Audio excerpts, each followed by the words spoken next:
अस्सलाम वालेकुम दोस्तों, मैं हैगा वा मुगल फर्नीचर मार्ट ते इत्थे लकड़ी के डैक्स बेंच बनन डे सन। मैं क्या वीडियो बनावा ते अपने स्कूल वाले दोस्तों दे नाल वीडियो नूं शेयर करा। अगले हफ्ते तो वीडियो ज़रा मुकम्मल देखना। मैं तुहानूं डैक्स बेंच का रेट भी दसना वा ते यह भी ज़रा दसना वा कि ये लकड़ किहड़ी इस्तेमाल हुई है।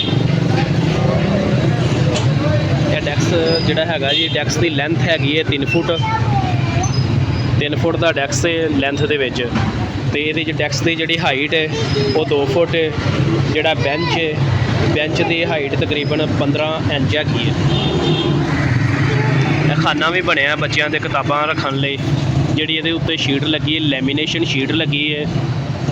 एक चिकबोर्ड की शीट होंदी है, जे तुसीं चिकबोर्ड की शीट लगवाओगे तो वह रेट ज़रा कम हो जाएगा ते जिहड़ी लैमीनेशन शीट है इसका थोड़ा जिहा रेट ज़्यादा हो जाएगा।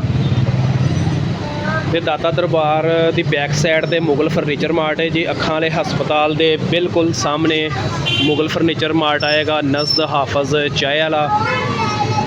जिहड़े स्कूल वाले दोस्तां ने लोहे का फर्नीचर खरीदना है, लकड़ी का फर्नीचर खरीदना है, मुगल फर्नीचर मार्ट तो आके तुसीं फर्नीचर खरीद सकते हो। तो तुहानूं मार्केट नालों ज़रा मुनासब रेट दे विच फर्नीचर मिलेगा।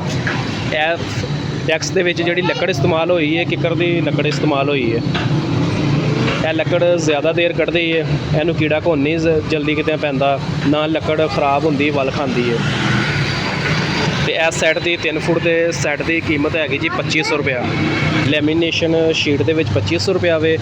जे तुसीं वैसे लकड़ी का सैट लैंदे हो, मतलब कि वाला टाप जिहड़ा उत्ते वे यह भी लकड़ का हो जाए डैक्स बेंच ते यहदी कीमत 2000 रुपया सैट की हो जाएगी।